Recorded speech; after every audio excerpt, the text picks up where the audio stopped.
Alhamdulillah. Alhamdulillah. Alhamdulillah. Alhamdulillahil badi'il hadi ila bayani mahya'ir rasyadi amadda rabbannuha wa rasulana syamsal bayani fi suduril ulama. Asyhadu an la ilaha illallah wahdahu la syarika lah wa asyhadu anna sayyidina Muhammadan abduhu wa rasuluh. Allahumma sholli wa sallim wa barik ala sayyidina Muhammad wa ala ali sayyidina Muhammad. Ya ayyuhal hadirun usikum wa nafsi bittaqwallah faqad fazal muttaqun. Hadirin jamaah salat Isya dan tarawih yang dimuliakan oleh Allah Subhanahu wa taala. Kembali kita bersyukur atas nikmat yang telah diberikannya kepada kita, sehingga di malam yang mulia ini kita masih berada dalam posisi yang baik, di tempat yang baik, dan dalam keadaan yang baik. Sembari dari itu, salawat dan salam tidak bosan-bosannya kita hadiahkan ke ruh junjungan alam Nabi besar Muhammad sallallahu alaihi wasallam, yang mana sabanya kelak akan kita harapkan di yaumil akhir, yauma la yanfa'u malun wala banun illa man atallaha biqalbin salim. Yang saya hormati bapak-bapak dan ibu-ibu, para pengurus BKM masjid yang kita cintai ini, bapak-bapak, ibu-ibu, saudara-saudara, adik-adik saya, orang-orang tua saya, jamaah sholat tarawih dan sholat isya yang hadir pada umumnya di masjid yang mulia ini. Allah Subhanahu wa taala berfirman dalam Al-Qur'an, laqad khalaqnal insana fi ahsani taqwim. Demi sesungguhnya Allah menciptakan manusia itu dalam sebaik-baik bentuk. Ini menandakan bahwa tidak ada makhluk yang paling mulia di muka bumi ini kecuali manusia. Kenapa manusia itu memiliki posisi yang mulia? Karena manusia itu memiliki 3 potensi yang diberikan Allah Subhanahu wa taala. Potensi yang pertama, Allah berikan nafsu. Manusia itu memiliki nafsu. Yang kedua, manusia memiliki akal. Yang ketiga, manusia memiliki hati. Inilah ketika tiganya itu berpasatu padu, maka menjadilah dia manusia ahsanut taqwim, sebaik-baik pembentukan, sebaik-baik rupa, sebaik-baik makhluk, kata Allah Subhanahu wa taala. Begitu juga sebaliknya, ketika 3 potensi tadi tidak berjalan dengan baik, maka Allah jadikan dia summa radadnahu asfala safilin. Allah jatuhkan dia ke jurang yang sangat dalam ataupun ke bawah yang paling bawah. Saudara-saudara kaum muslimin, jamaah salat tarawih yang dimuliakan Allah. Pada malam ini saya akan menceritakan sedikit tentang perihal nafsu. Mungkin hanya secara singkat karena waktu kita hanya 15 menit. Rasulullah mengatakan, kita kembali daripada jihad akbar menuju jihad kecil menuju jihad besar, kata Rasul. Lalu sahabat mengatakan, apalagi itu ya Rasul selain jihad yang lebih besar lagi, yaitu melawan nafsu, melawan hawa nafsu. Inilah yang paling besar, yang paling rumit kita lawan. Kenapa? Karena lawan itu dalam diri kita sendiri. Lawan itu dalam diri kita sendiri. Ini yang kita mau kita lawan, hawa nafsu kita. Cuman hawa nafsu tidak mungkin dibuang, tidak mungkin dihilangkan, tidak mungkin dimatikan. Akan tetapi kita hanya bisa mengendalikan hawa nafsu ibaratnya pisau. Kalau digunakan di dapur dengan baik, maka dia bisa membantu kita untuk menyajikan makanan yang enak. Tapi kalau digunakan yang tidak baik, maka dia bisa jadi mencelakai orang lain, merampok dan lain sebagainya. Bapak-bapak, saudara-saudara, ibu-ibu yang saya hormati, puasa ini pada intinya adalah latihan untuk mengendalikan hawa nafsu. Nafsu itu banyak macamnya. Beberapa ulama banyak beberapa versi. Tapi yang populer, nafsu itu dibagi menjadi 7 tingkatan. Mungkin kita akan membahas hanya 3. Yang pertama, nafsu ammaratun bisu. Nafsu ammaratun bisu ini condong kepada kenikmatan anggota tubuh. Jadi nafsu ammaratun bisu ini condong kepada kenikmatan anggota tubuh. Nafsu ini hanya memikirkan kesenangan anggota tubuh kita, baik itu kesenangan mata, kesenangan tangan, kesenangan kaki, kesenangan perut, kesenangan syahwat, dan lain sebagainya. Maka tidak mengherankan nafsu ini hanya mementingkan kesenangan hawa, kesenangan anggota badannya saja. Maka tidak mengherankan bapak-bapak, ibu-ibu, saudara-saudara sekalian, ketika kita tahan berjam-jam melihat HP, karena yang kita pikirkan saat itu hanyalah kesenangan mata. Kita tahan main bola, olahraga berjam-jam, karena pada saat itu kita senang karena telah mengikuti kemauan daripada badan kita. Kita senang tidur-tiduran, malas-malasan di kamar tanpa melakukan apa-apa pun, bahkan sambil main HP berjam-jam lamanya. Itu adalah kemauan daripada badan kita, kemauan daripada raga kita. Itulah nafsu yang disebut dengan nafsu ammaratun bisu. Ketika nafsu ataupun ketika posisi kita saat ini masih seperti ini, berarti pada hari ini kita masih pada level yang paling bawah, yaitu memiliki nafsu ammaratun bisu.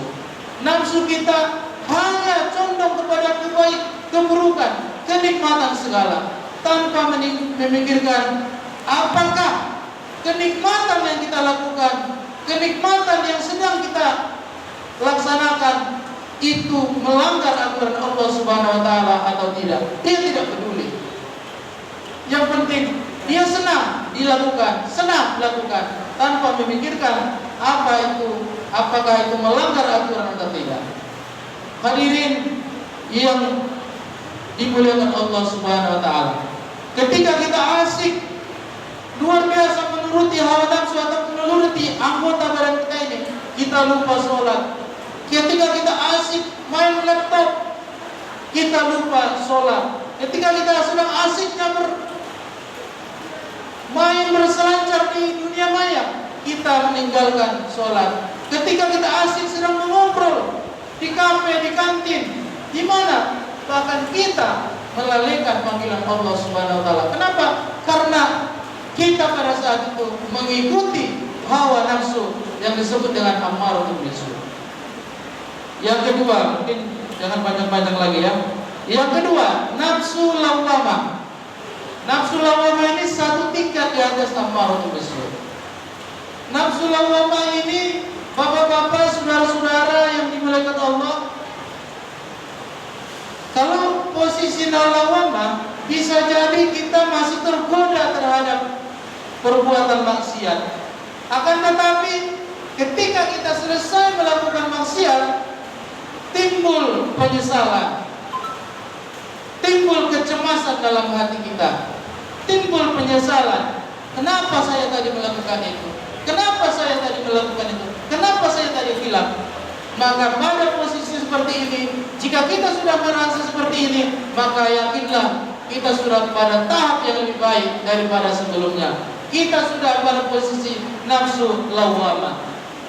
Ketika kita tadi malam umpamanya lupa tahajud, lalu pada paginya kita merasa menyesal, kenapa tadi saya tidak lakukan? Kalau tadi siang kita tidak membaca Al-Quran sedikit pun, lalu pada malam ini, hari ini kita sadar, kita menyesal dan kita merasa cemas, maka kita pada saat ini lebih baik daripada yang sebelumnya. Kita sudah berada pada lawwamah. Artinya ketika kita mungkin kita masih melakukan kemaksiatan, tapi setelah melakukan kemaksiatan kita cemas dan kita menyesal. Kalau tadi nafsu ammaratun bisu tidak peduli, bahkan setelah melakukan maksiat besok masih berniat untuk mengulangi hal yang sama dan tidak ada merasa menyesal, tidak ada rasa cemas dalam dirinya. Yang ketiga, nafsu mutmainnah. Nafsu mutmainnah adalah nafsu orang-orang yang bercahaya hatinya, yang tenang jiwanya. Tenang dalam artian secara sederhana, orang yang memiliki nafsu mutmainnah adalah orang yang telah secara senang melakukan ibadah kepada Allah Subhanahu wa taala. Tidak ada lagi dalam dirinya muncul kemaksiatan. Yang ada hanyalah kesenangan beribadah. Dia sudah mampu pada tahap senang beribadah. Orang yang memiliki senang beribadah ibarat orang yang lapar mau makan, atau orang yang ingin berbuka puasa. Begitulah rasa senangnya. Kalau kita mau berbuka puasa kan rasanya senang. Kita mau makan pasti senang, minta ampun. Tidak bisa ada orang yang menghalangi kita untuk bisa makan. Maka begitulah seharusnya posisi kita. Tidak ada yang bisa menghalangi kita beribadah lagi, karena kita pada saat itu sudah merasa senang terhadap ibadah itu. Mau godaan, ngobrol, gosip dengan masih ngobrol di grup teman-teman, masih ada sinetron, masih ada film yang tanggung, masih ada nengok-nengok HP yang tanggung, itu kita hiraukan semuanya karena kita telah senang melakukan ibadah kepada Allah Subhanahu wa taala. Kalaulah ini yang kita lakukan, kalaulah ini posisi kita, maka Allah Subhanahu wa taala mengatakan di dalam Al-Qur'an surah Al-Fajr, maka balasan orang-orang yang nafsu mutmainnah dimasukkan dalam golongan Allah, golongan hamba-hamba Allah yang dimasukkan dalam surga. Mudah-mudahan pada malam yang mulia ini kita walaupun belum sampai kepada nafsu mutmainnah, tapi paling tidak kita beranjak dari amaratul bisu menuju mutmainnah.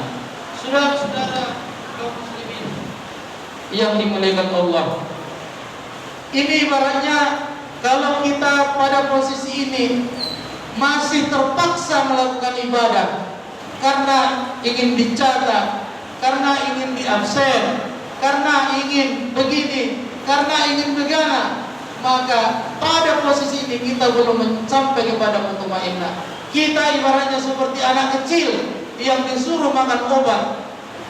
Anak kecil disuruh makan obat, meskipun itu baik, tapi pasti dia menangis, pasti dia heboh, pasti dia menolak. Makanya tidak heran ketika anak kecil dipaksa orang tuanya untuk makan obat, dipegang tangannya, pegang kakinya, satu orang memasukkan ke mulutnya. Kenapa? Karena anak kecil tadi dia tidak melihat makna daripada obat itu. Dia hanya melihat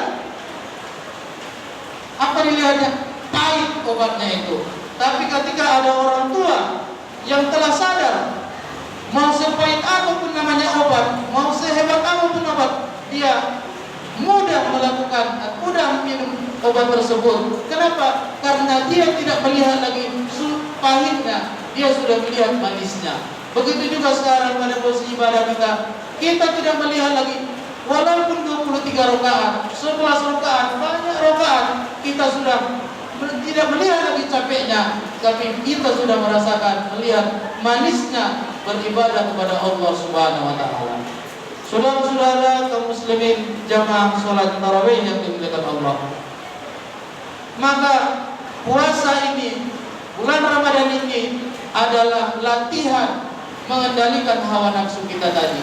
Bagaimana caranya? Kita harus berlatih. Mulai dari jam 4 pagi, bapak-bapak, ibu-ibu sekalian, tidak ada orang yang suka bangun 4 pagi. Tidak ada orang yang suka bangun jam 4 pagi. Tapi kita melawan itu, melawan keinginan hawa nafsu kita, melawan keinginan badan kita. Mata kita masih ingin tidur, badan kita masih ingin terbaring. Tapi itu hanya keinginan badan, keinginan hawa nafsu. Kita lawan, kita bangun. Itulah termasuk latihan daripada mengendalikan hawa nafsu. Seterusnya siangnya kita dituntut bermacam-macam, seperti tidak boleh makan, tidak boleh tidak boleh terlalu banyak ngobrol, tidak boleh terlalu bermalas-malasan dan sebagainya. Itu adalah latihan mengendalikan hawa nafsu tersebut. Insya Allah ketika kita berhasil melakukan ibadah Ramadan ini dengan baik, yakinlah, percayalah bahwa kita akan mampu mengendalikan hawa nafsu kita. Ketika kita mampu mengendalikan hawa nafsu kita, artinya kita telah menang berjihad melawan hawa nafsu. Itulah nanti ketika tandanya kita berhasil di Idul Fitri, kita kembali fitrah, kita menjadi orang aidin wal faizin, orang yang kembali kepada fitrah kita dan orang yang beruntung karena telah menang melawan hawa nafsu selama 30 hari 30 malam lamanya. Mudah-mudahan apa yang saya sampaikan ini bermanfaat. Walau ada yang kata-kata yang salah ataupun yang kurang pada tempatnya, saya mohon maaf dan mohon ampun kepada Allah Subhanahu wa taala. Wabillahi taufiq wal hidayah. Assalamualaikum warahmatullahi wabarakatuh.